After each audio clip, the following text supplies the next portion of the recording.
Sa ibang balita, halos ipamigay na ng mga magsasaka ang inani nilang carrots dahil sa baba ng farm gate price nito. Lugi naman na raw din sila, lalo't bumabaha ng supply ng carrots. Nasa frontline ng balitang yan si Kari Keto. Pinagtatapon na lang sa kalsada ang tuneto niladang carrots sa Benguet. Sobrang baba raw kasi ng presyuhan, pinili na lang ng mga magsasakang ipamigay ang kanilang ani. Bumagsak sa 15 hanggang 20 pesos kada kilo ang bilis sa kanila ng carrots. Nitong nakaraang linggo, 3 hanggang 5 piso na nga lang daw ito.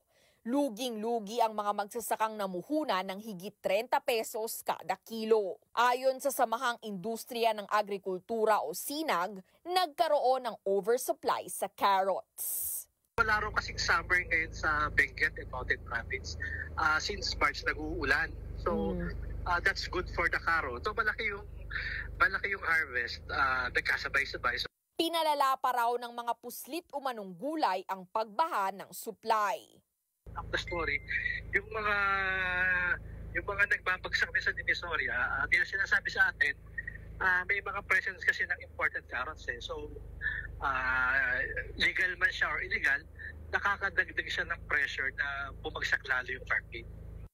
Pero pagdating sa isang palengke sa Maynila, nasa 70 hanggang 120 pesos kada kilo na ang carrots. Hindi raw tuloy akalain ng mamimiling si John D na bagsak presyo pala ito sa pinagkukuhanan. Wala rin ramdam kasi bababa, tataas siya eh. Kung sa Benguet, magkano lang, diretso na sa palengke agad.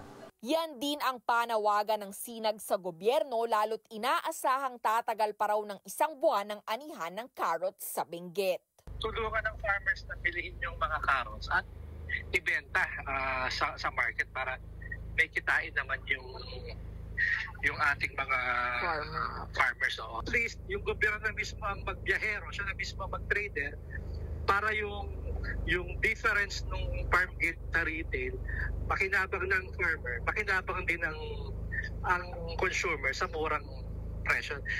Hiling ng SINAG, magpatayo na sana ng post-harvest facilities para may maayos na imbakan tuwing dumadami ang supply. Itinutulak din ng grupo ang pagtatakda ng floor price sa carrots, gayon din sa ibang gulay. Proteksyon daw yan sa mga magsasaka para maiwasan na ang pambabarat ng mga trader.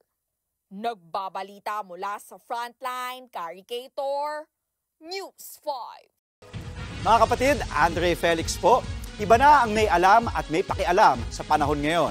Para sa tuloy-tuloy na balitaan sa Frontline kahit weekend, mag-follow at subscribe sa social media pages ng News 5.